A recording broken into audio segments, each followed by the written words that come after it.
Muito boa tarde. Voltamos novamente ao vosso contacto com o programa Jesus Cristo Desceu à Cidade, depois desta paragem de cerca de 2 semanas, por ocasião das festas natalícias e do Ano Novo. Este é um programa de 10 minutos, cerca de 10 minutos, que pretende falar sobre Jesus Cristo, a figura, a obra, o discurso, portanto, o ensino de Jesus. E hoje nós vamos falar sobre aquilo que Jesus falou, ou uma parte daquilo que Jesus falou sobre o alimento espiritual. O que é isso de alimento espiritual? Jesus desceu à cidade dos homens para nos ensinar a necessidade do alimento espiritual. Ou seja, a necessidade de que as pessoas têm de se alimentarem espiritualmente. Ele disse, não só de pão viverá o homem, mas de toda a palavra que sai da boca de Deus. E de facto o ser humano tem uma dimensão, antes de mais física, mais palpável, mais sensorial, mas também tem uma dimensão mental. Tudo que tem a ver com a inteligência, com o pensamento, etc. E também tem uma dimensão, digamos, emocional. Tem a ver com as emoções. E também tem uma dimensão biológica, ou seja, aquilo que não se vê a olho nu, digamos assim, que são os nossos órgãos, as nossas funções, os nossos sistemas do nosso corpo.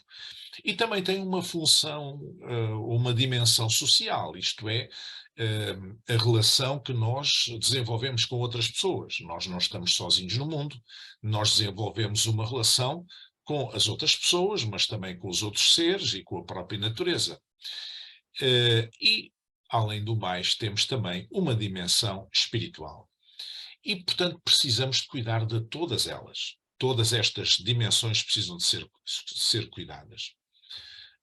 Mas como é que se alimenta o espírito? O que é isso do alimento espiritual? Bom, nós podemos alimentar o nosso espírito de várias formas. Uma delas é através das artes, da literatura, da poesia, do belo, digamos. Isso alimenta o espírito humano. É alguma coisa que nos alimenta o nosso espírito. Mas será que isso chega? Não creio. Não creio que chegue.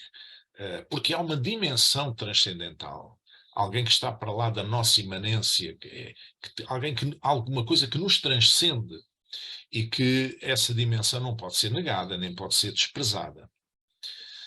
E é interessante que os cientistas sociais praticamente são unânimes em dizer que ao longo de toda a história nunca houve notícia de sociedades sem Deus, sem religião, sem espiritualidade. Sem a dimensão da transcendência, daquilo que está para lá deles, para lá de si próprios, que os transcende, digamos assim. E porquê? Porque a transcendência é uma necessidade inerente à condição humana. E por isso é que a religião não desapareceu, ao contrário daquilo que alguns vaticinavam em determinados momentos da história, e ainda no próprio século XX e século XIX, não desapareceu, nem está em vias de desaparecer, muito pelo contrário.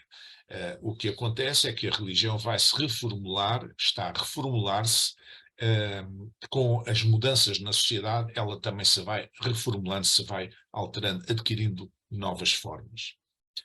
Então nós podemos dizer que Jesus Cristo desceu à cidade dos homens para nos ensinar que aquilo que o pão representa para a dimensão física, a palavra de Deus representa para a dimensão espiritual. Ou seja, é indispensável para a sobrevivência espiritual, mas também para uma boa saúde espiritual. Quando nós falamos em pão, estamos a simbolizar o alimento físico. O alimento físico, que é aquilo que nos mantém vivos. Quem não come, persistentemente, acaba por morrer, não pode subsistir, tem que se alimentar. Então, se a nossa necessidade espiritual também necessita de alimento espiritual, então isso significa que para a nossa sobrevivência como seres espirituais, nós precisamos nos alimentar da palavra de Deus e também para ter uma boa saúde espiritual. Todas as tentativas históricas para substituir a dimensão espiritual ou religiosa por uma ideologia ou uma filosofia qualquer, nunca resultaram. nunca resultaram. Especialmente isto aconteceu em Estados declarados ateístas, mas isso falhou. Nós temos o caso da União Soviética, por exemplo, em que durante 70 anos se declarou como um Estado ateu, e, de facto, depois de cair o Muro de Berlim e depois de a própria União Soviética se dissolver, todo o bloco que fazia parte da União Soviética, a própria Rússia, verificou-se uma corrida à religião e à espiritualidade. E, portanto, o que mostra, comprova que o ateísmo é uma coisa que pode-se decretar no papel, mas na prática não pode decretar-se, porque as pessoas têm uma necessidade espiritual que vão procurar resolver ou suprir de uma maneira ou de outra. Acontece o mesmo no caso da China. Nós temos pouca informação sobre a China, mas ainda esta semana estive em contato com pessoas que estiveram na China várias vezes e que conhecem relativamente bem a China e que dizem que, de facto, em 2030 o que está previsto é que a China seja o maior país cristão do mundo. Nós não temos muita informação objetiva, concreta, mas temos uma suspeita muito forte e estes elementos também nos ajudam a estruturar essa ideia de que há uma igreja subterrânea na China extremamente forte. Extremamente forte.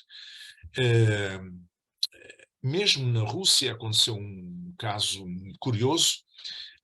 Durante o tempo soviético, a Igreja de São Salvador foi desmontada, digamos, peça por peça, e foi em seu lugar construída uma piscina.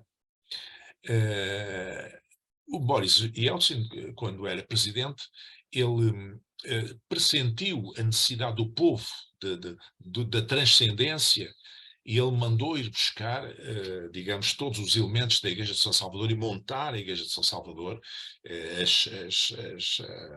As plantas estavam lá intactas, eu próprio estive lá e vi já há alguns anos, e isto deu uma grande popularidade ao Boris Yeltsin, do povo moscovita, e as pessoas ficaram muito satisfeitas, porque aquela igreja onde eles podiam desenvolver, digamos, a sua necessidade espiritual, estava agora de pé novamente.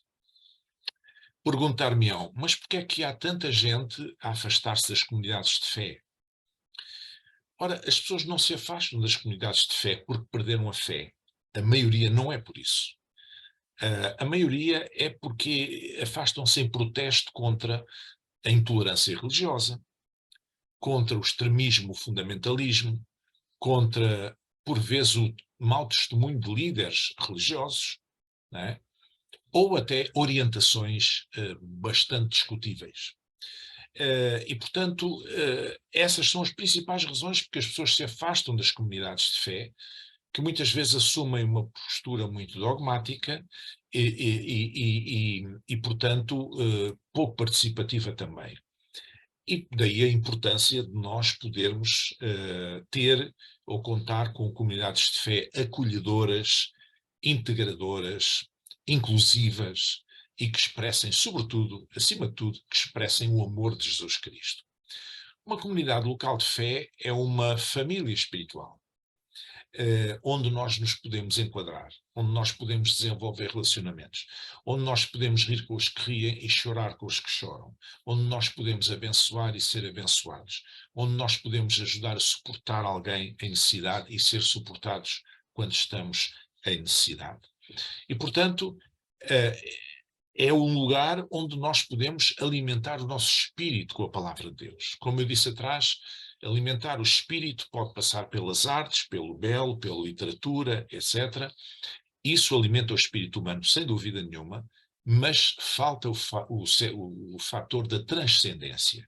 E aí, aquilo que nos transcende, aquilo que fala de Deus, e aí há uma lacuna, há uma necessidade que as pessoas têm.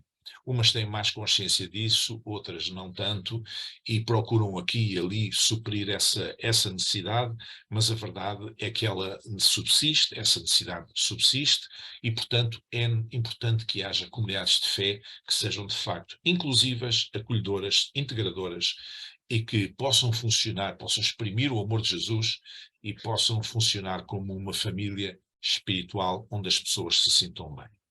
E por isso eu convido, especialmente os que estão mais próximos, a participarem nas nossas celebrações de domingo da Igreja de Jubileu, na rua Frei António das Chagas, número 47, no bairro Montalvão, em Setúbal. Essas celebrações acontecem ao domingo, iniciam-se às 10h30 da manhã, e também a acompanhar-nos nas redes sociais para acompanhar a nossa atividade. E é muito bem-vindo, é muito bem-vinda às nossas celebrações ao domingo às 10h30 na Igreja de Jubileu, neste local que eu acabei de dizer, Rua Frei António das Chagas 47, em Setúbal. E despeço-me até à próxima semana, quarta-feira, a esta mesma hora, onde voltaremos com este mesmo programa Jesus Cristo desceu à cidade. Até lá, fique bem, fique com Deus.